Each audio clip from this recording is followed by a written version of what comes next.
Perkenalkan, nama saya Tani Derita Butar-Butar, NPM 2009-20001.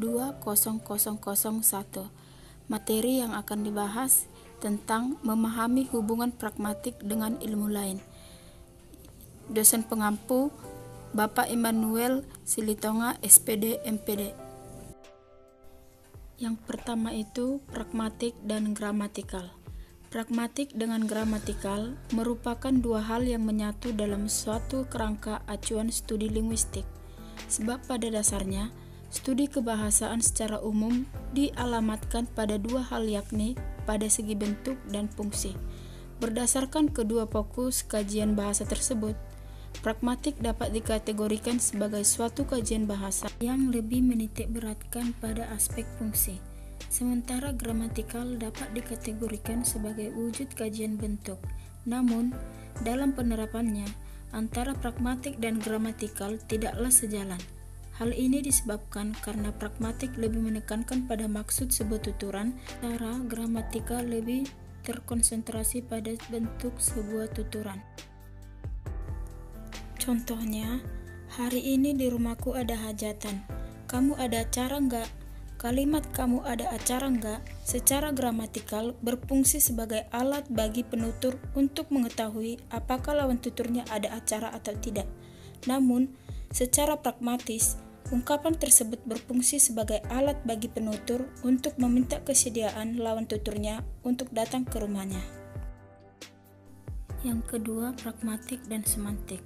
Hubungan antara semantik dengan pragmatik berawal dari buah pemikiran Charles Morris yang melahirkan konsep ilmu tanda atau yang dikenal dengan istilah semiotik.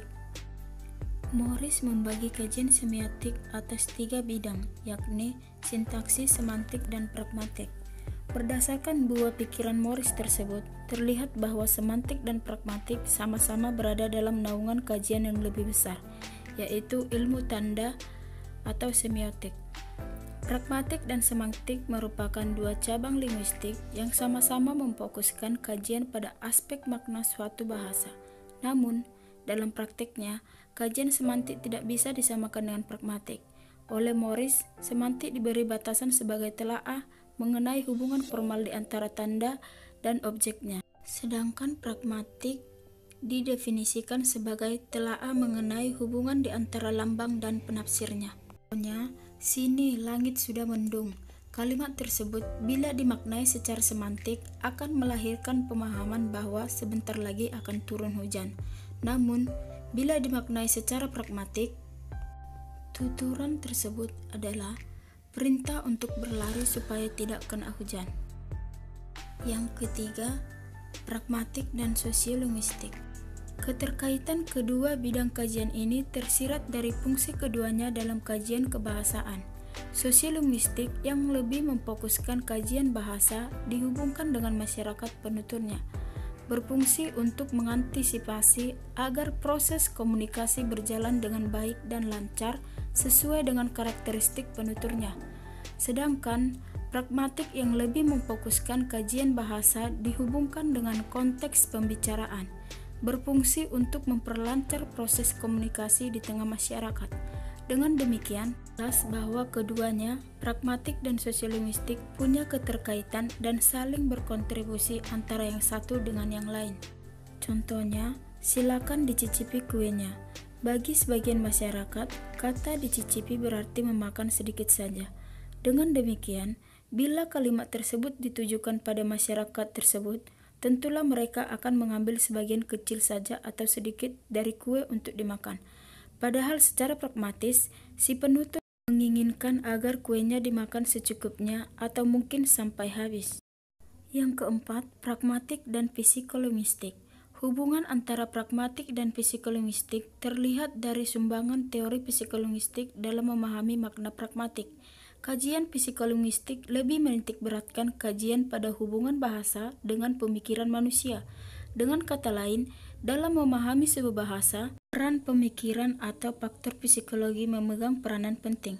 Kaitannya dengan pragmatik, sebuah tuturan pragmatis akan lebih mudah dipahami bila peserta tutur lebih mengoptimalkan peran psikologinya.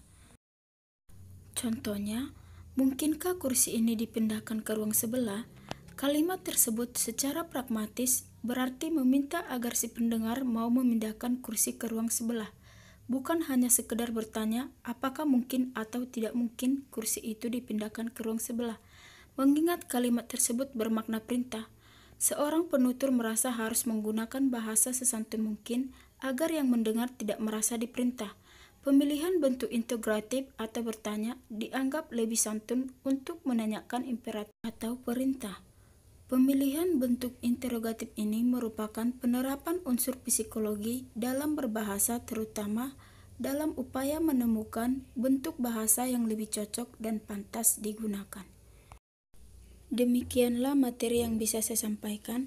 Sampai jumpa di video selanjutnya. Terima kasih.